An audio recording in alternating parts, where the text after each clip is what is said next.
Okay, the farmers in the West really came about out of a mistaken notion that the West was unsuitable for farming.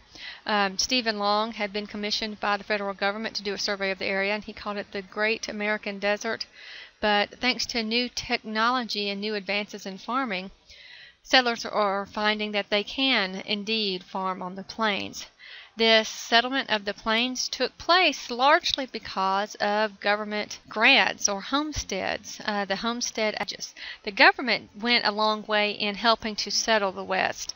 In the Homestead Act of 1862 and further years, the government opened these lands to settlement. Basically, they said that they would give people this land for $10 for filing the homestead if they promised to live on it and improve it for 5 years, and it was open to anyone. And so this attracted those who had no chance of getting land out in the east, and so they moved west.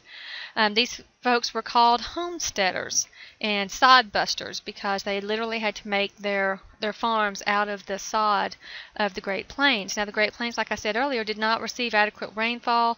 Most of the rainfall that they received came in the form of snows and blizzards in the winters. There was not adequate timber in that area to build structures, and so many of these houses were quite literally made from the sod grass of the area. You'll see that in a couple of videos that I show you a little bit later. You also have this idea of the frontier ending.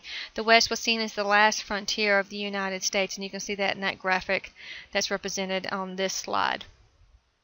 Here's a land promotion poster. Now, much of this land was sold by the land grant companies. The railroad companies who had received land grants from the federal government to build the railroads. And they advertised these free land in the West, encouraging people to come settle because, of course, that's how railroad companies ended up paying the cost of the railroads, because they could then turn around and sell the leftover land from the grants they had received from the federal government. Now, this is an idealized picture of what it would look like on the prairie, and of course it's a very angelic setting, very pastoral setting, but the reality of the situation was this. I mentioned earlier how they literally made these houses out of the sod from the ground, and you can see that represented in this picture here.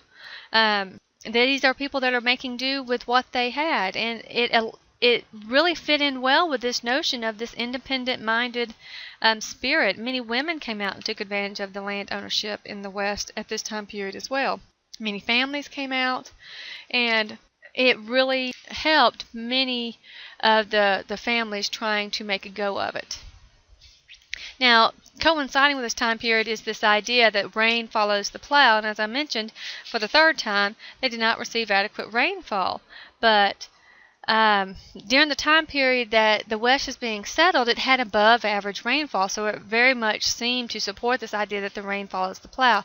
But that's not true, and geographically we know that that's not true, and we're going to see the repercussions of that with the drought from 1929 to 1939, that's going to result in huge losses for farmers leading up to the Great Depression. Frederick Jackson Turner was a writer who advanced the idea of the frontier thesis. He basically said that because the United States always had a frontier for people to move and to occupy available land, we avoided a lot of the class conflict that existed in other societies.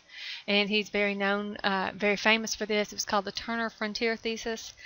And then you also have the Newlands Reclamation Act, which helped provide land for irrigation projects for much of the West. And these also helped to provide settlement for much of the West as well. Now, the myth and the legend of the West, I mentioned this earlier, but we have a lot of romanticized views of the West. And these ideas that cowboys had this very independent lifestyle. No one told them what to do, and it was lawless and all these other things. And while many of those may be true, a lot of it was not. We have this traditional view of the West. Notice you have, everybody has a gun, has their own horse, everybody's doing their own thing. You had cowboys versus Indians all the time. But the truth of the matter is, this was perpetuated by shows like Buffalo Bill's Wild West and Buffalo Bill Cody and Sitting Bull that went on tour so that people could get a look at what life was like in the West. You had Calamity Jane and Annie Oakley.